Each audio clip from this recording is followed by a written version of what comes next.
Bonjour, j'ai reçu un commentaire sur une de mes vidéos d'une personne qui souhaitait que je fasse une vidéo spéciale sur mon livre. Alors merci à cette personne de me stimuler, j'adore ça. Donc voilà, ce livre d'astrologie qui est un livre que j'ai illustré. Chaque image est une petite peinture à l'huile. Et donc c'est un livre illustré que vous pouvez partager avec les personnes qui ne sont pas forcément initiées à l'astrologie, mais avec qui voilà, vous avez envie de partager une autre astrologie. Ils connaissent sans doute l'horoscope, leur signe solaire, mais donc voilà, au travers de ce livre, vous allez pouvoir leur transmettre autre chose. Donc je vais vous lire le début de l'histoire, comme ça vous allez voir dans quel état d'esprit c'est construit. Et donc ça s'appelle Une vie de famille, le mandala des signes astrologiques. Donc le but aussi, c'est de comprendre cette idée des opposés complémentaires, qui est pour moi vraiment une des grandes vertus de l'étude de l'astrologie, c'est-à-dire de comprendre le sens des conflits, justement pour pouvoir les résoudre, pour comprendre qu'on est tout simplement différents et qu'en fait que chacun apporte quelque chose de particulier et d'essentiel à la vie. Voilà, donc c'est un livre pour la paix, bien évidemment, qui est basé sur le principe de yin et yang. Voilà, alors au début il était un rond, donc l'idée c'est vraiment ce centrage primordial, la source, etc. Un jour le rond se divisa en deux opposés qui n'étaient d'accord sur rien. Donc on voit vraiment la chute depuis l'unité dans le monde de la dualité. Mais alors, rien du tout. Et là, on voit qu'apparaissent petit à petit une personnification. Ils se disputaient tant et tant qu'ils se mirent à rouler jusqu'à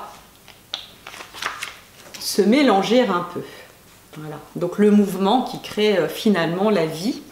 Il y a un peu de toi en moi, alors je te comprends mieux, se confièrent-ils. Ils s'entendaient si bien que quelque chose d'inattendu arriva. La naissance de 12 bébés, 6 paires de jumeaux, nous allons maintenant vous les présenter. Les premiers jumeaux s'appelaient Bélier et Balance. Et donc voilà, on retrouve le symbolisme du yin et du yang avec ce bélier avec le point intrusif, bélier quand même, et puis la balance qui équilibre les choses. Et vous verrez, il y a plein de petits détails. Par exemple, là, il y a deux visages, un en négatif, un en positif, qui montrent cette volonté d'harmonie de la balance. Il y a plein de petits symboles cachés dans le livre que j'ai avec malice dissimulé et qu'on peut retrouver au fur et à mesure des différentes lectures. Donc Bélier débordait d'énergie, de sa vigueur fulgurante, il brisait le périmé pour semer le changement. Donc la nécessité de sortir d'un ronron. Là ici on a cet arbre qui perd sa substance et puis à la fois ça renaît et puis ça recrée un arbre et ça renaît, etc. Donc c'est un cycle fini qui finalement n'est plus très intéressant. Il y a l'idée de l'œuf, il y a l'idée de naissance aussi qui transparaît. Et le bélier, il brise tout ça parce que finalement, c'est un grand créateur de vie. Balance cultivait l'harmonie, aimable et courtoise. Elle œuvrait toujours avec diplomatie, fidèle au code du savoir-vivre. Alors ici, autant on a effectivement de la vigueur et de la violence, autant ici, on a vraiment toujours cette recherche d'accord qu'on retrouve dans le signe de la balance. Mais Bélier s'irritait de ce refus du conflit, de ce respect exagéré des convenances. À ne jamais dire non, les relations finissent par pourrir de toute façon. Donc là, on a effectivement ce travers du signe de la balance quand il n'est pas équilibré par le bélier, d'une balance qui cherche à tout prix à accorder les choses et qui se trouve finalement dans des énormes tensions et dans des énormes violences.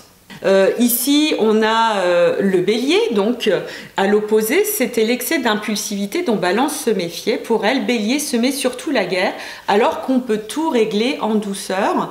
Et donc là, il y a cette idée, encore une fois, que le bélier, bien sûr, c'est un inséminateur. Ici, c'est un porteur de vie. Il est essentiel, mais il a besoin de la balance pour quand même créer une harmonie et ne pas tout détruire et créer une guerre perpétuelle telle qu'on le peut le voir ici. Ici, vous retrouvez la symbolique de l'œuf, puisque c'est arqué, du petit bec, du poussin aussi, qui sort de l'œuf. Donc il y a quand même cette idée de naissance et de sortir de vieille matrice qui est reprise, mais plutôt dans cette optique de violence qui nécessite un équilibrage par la balance. Donc voilà, chaque signe est vu de cette manière-là. Donc évidemment, moi mes enfants adorent ce livre, vous pouvez tout à fait l'offrir à des enfants parce que de toute façon ils le liront à leur propre niveau de lecture, et pour des adultes c'est top aussi parce que ça raccorde à son âme d'enfant. Et surtout, ça fait vraiment comprendre la nécessité de chaque énergie. Hein. On est vraiment en souffrance dans ce monde de ne pas se comprendre. On se comprend pas les uns les autres parce qu'on se regarde au travers du miroir de qui on est, et on est persuadé que l'autre va avoir des réactions comme nous, sauf que l'autre est effectivement différent. Mais le fait déjà de bien comprendre ces 12 énergies, de les comprendre en conflit pour mieux comprendre comment justement elles vont pouvoir faire la paix, et ça on le verra à la fin du livre. Et bien c'est vraiment pour moi voilà, un travail de paix. Donc si vous avez envie de partager avec votre entourage qui n'est pas du tout initié à l'astrologie, vous pouvez offrir ce livre, et puis aussi aux initiés, hein, bien entendu, parce que c'est une découverte autrement de l'astrologie par la poésie, par le dessin, voilà. Donc j'aurai grand plaisir à vous les envoyer.